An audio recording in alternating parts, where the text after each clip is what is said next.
All right, so let's look at problem solving strategies. We went over a couple things in class and we talked about that these five things should be done before saying, I can't do the problem. I don't know what to do. So let's just do a quick review from what we talked about in class.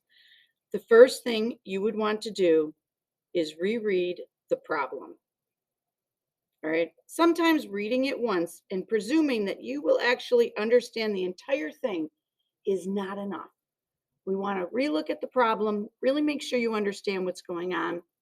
Sometimes you have to identify important information and underline that important information. And we spoke in class about how sometimes important information might be called key information.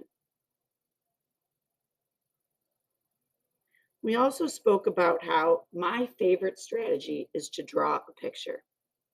Sometimes drawing a picture helps me realize that I am focusing that, or sometimes there's information I don't need.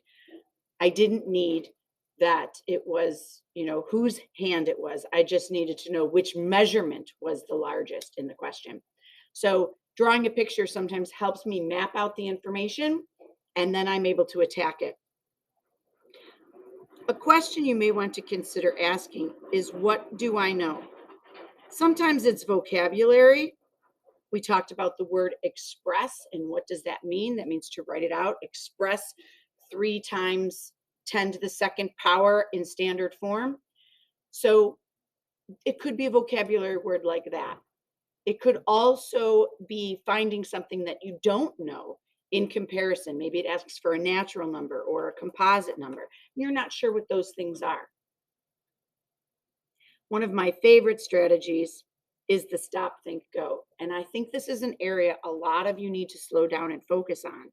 The idea that you look at the problem and you stop and you think about it and you make sure you understand, what is it asking for? Do I have to answer in a full sentence? Do I have to explain it in sentences? Do I only have to show my work?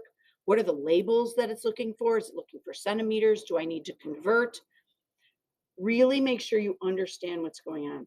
Now, the new notes that I wanted to take right now are different strategies that we can use. So one thing that we can look at is looking for a pattern.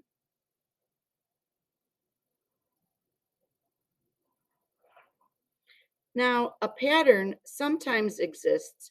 A lot of you were able to figure out that multiplying by 100, it could look like you were adding 2 zeros. That's not true. The numbers were shifting, but we realized that that correlation can exist.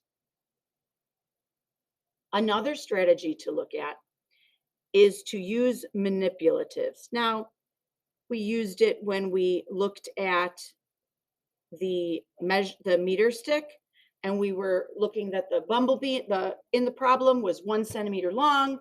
And we had to convert it to meters, and it was 1/100th of a meter, and it actually was the decimal 1/100th. We were able to do that just with common sense without having to show. We did show all our work, of course, but we're looking to manipulate. We held that meter stick. Sometimes a manipulative is with my children at home. We're trying to build a fort. We take out all the materials we have. We might pick up a piece of wood and realize, wow, that's too heavy to use as a ceiling. We don't have, or a roof, we don't have enough, strong lumber for the sides. And you sort of manipulate the things and try it. A lot of you think about a Rubik's Cube even. That's considered a manipulative, something that you can handle and move around in your hands. Now, making a table or a chart, we know about this. We use the place value chart all the time. Not only can you use charts that are already created for you, but you can sometimes make them yourself. And we'll be doing that with a lot of the logic puzzles that we'll be tackling throughout October and November. Another strategy is make a diagram. Now, some of the way that I draw my pictures might be considered more of a diagram. There is some overlap there, but diagramming can be something like a tape diagram, but it organizes the information.